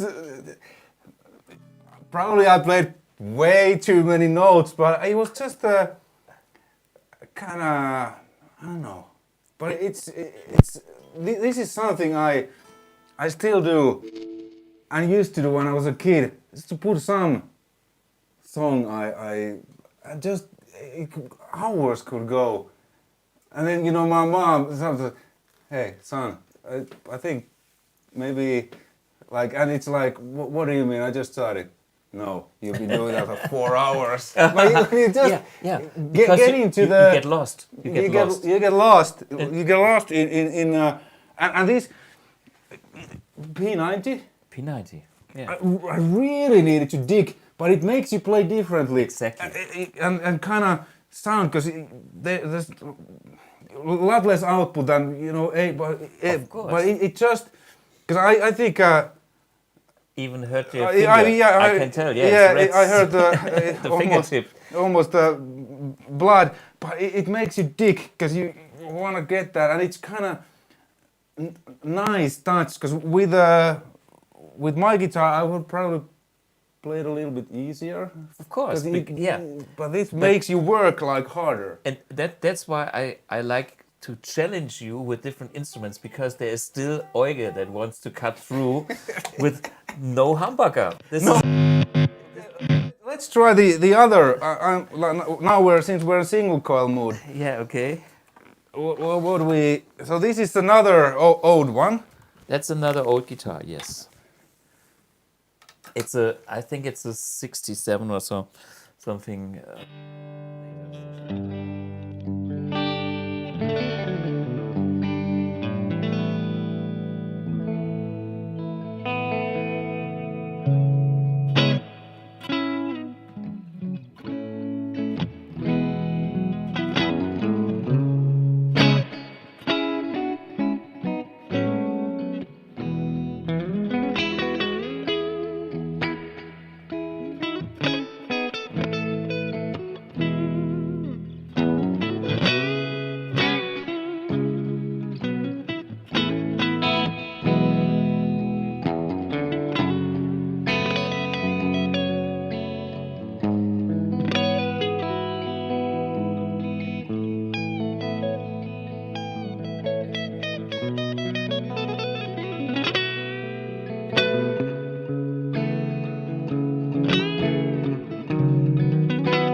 There's something about this old guitar. They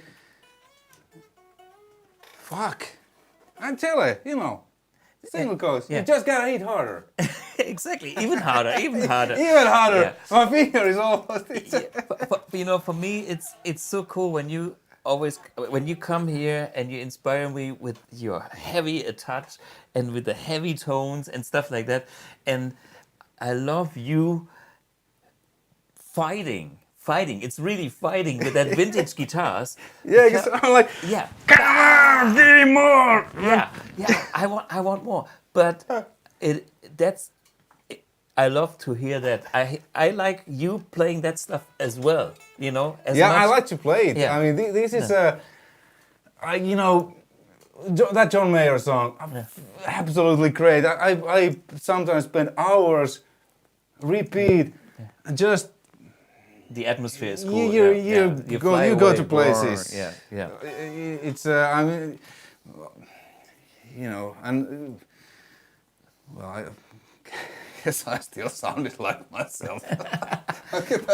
Yeah, but your personality shines Yeah, I mean, I through. tried to play a little bit, but then No, in the end you go for your thing, and that's yeah. cool. And Yeah. this is why I always like to make the challenge. And next time we play acoustic guitars. But hey guys, you know, I have one more thing because I forget about it. Next week is the episode before Christmas, and this was my acoustic guitar thing.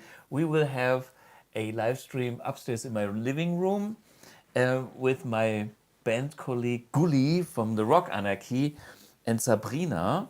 So we have like a pretty, well, I have no clue what we are doing, but we have a nice fireplace and we will do something totally different.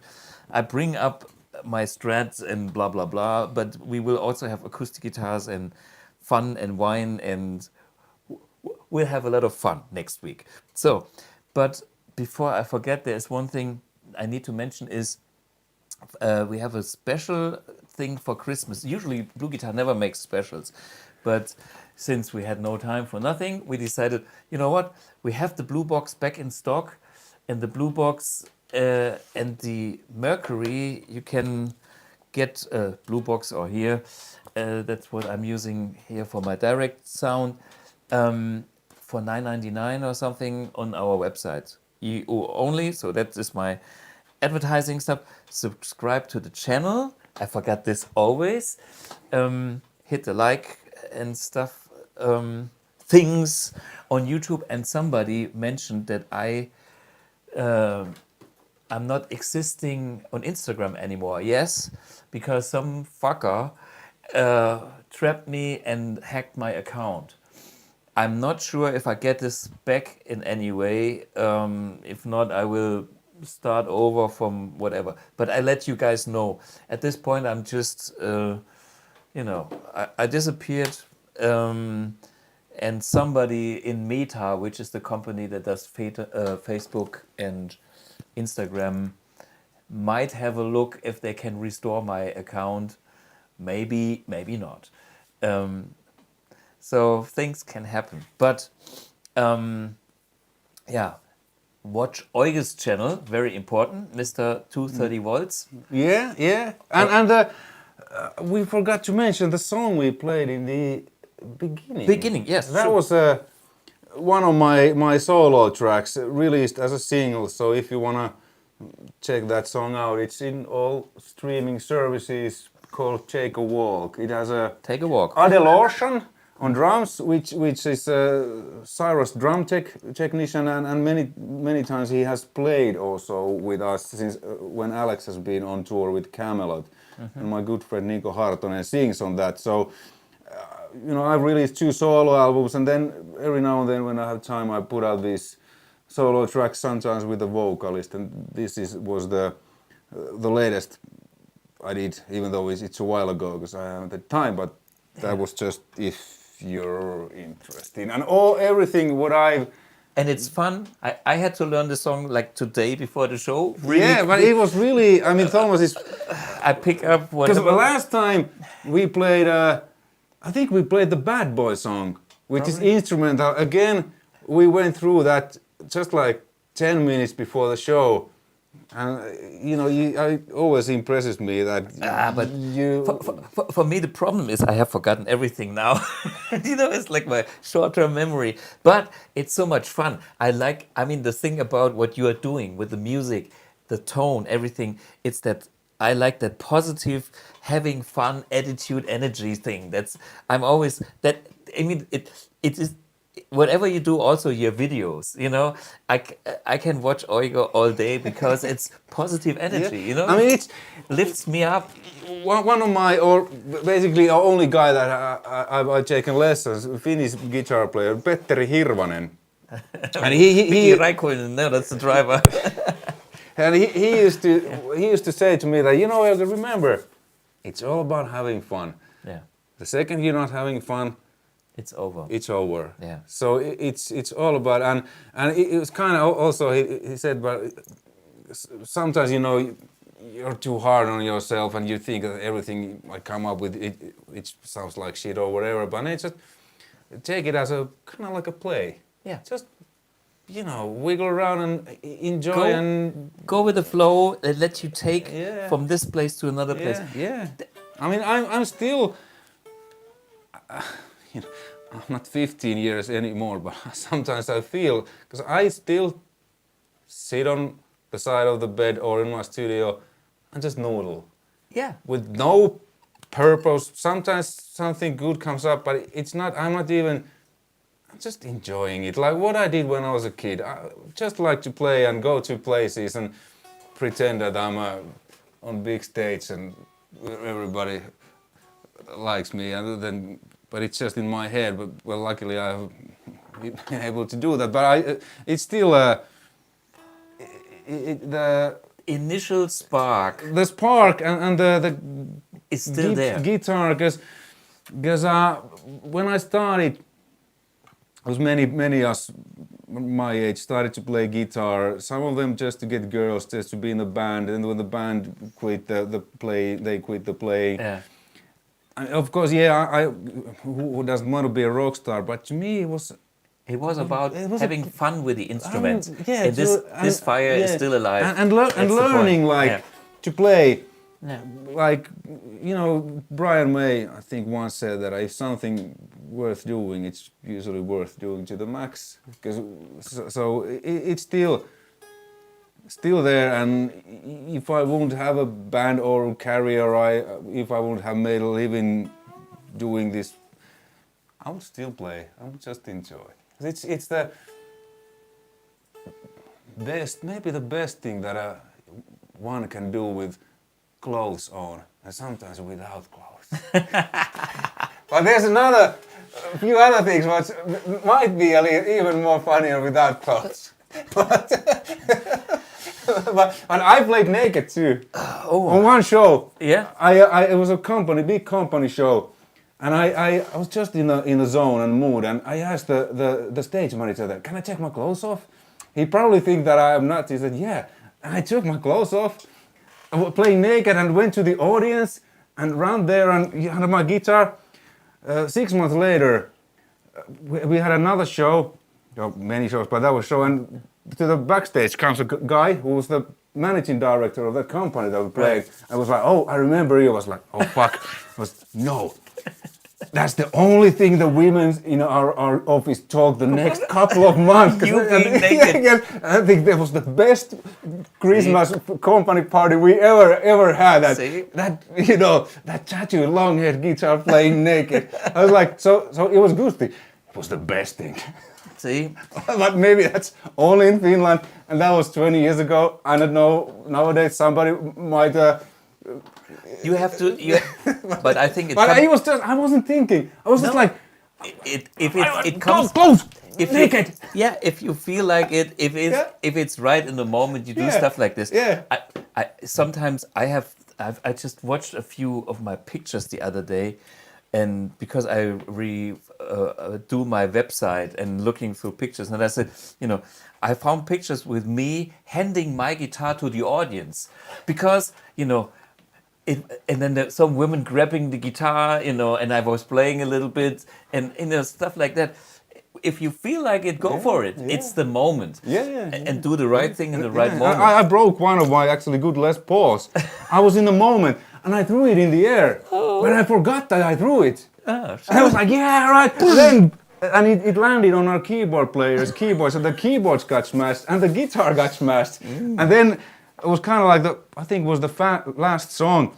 And I just, fuck it. So I broke everything. We were coming off the stage and actually we were opening up for Leningrad Cowboys. Okay. And they come like, "That a good show." The best show. Okay, I mean, hey, see? Be spontaneous, be open, go with the flow and live the moment. And hey, this is... But one advice, I maybe keep your clothes on. Okay, so it's winter time, and this is coming from somebody who is winter experienced. Hey, Euge Valovirta, thanks so much coming again. And thanks for having me. Always a pleasure. Yeah, and I will have the bad boy for a month, and I will drive it safely home to your studio next time.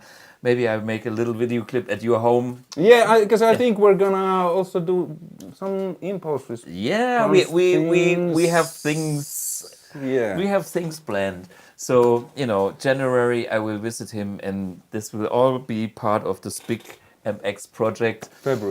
February, yeah. January I'm in Japan. Right, yeah, after the tour. Yeah, even better. So, hey, thanks for watching. See you guys next week with some surprise. What? Nudity is nothing special in Scandinavia and Finland. Well, yeah, the sauna culture and whatever. Okay, is the Finnish guy still on here?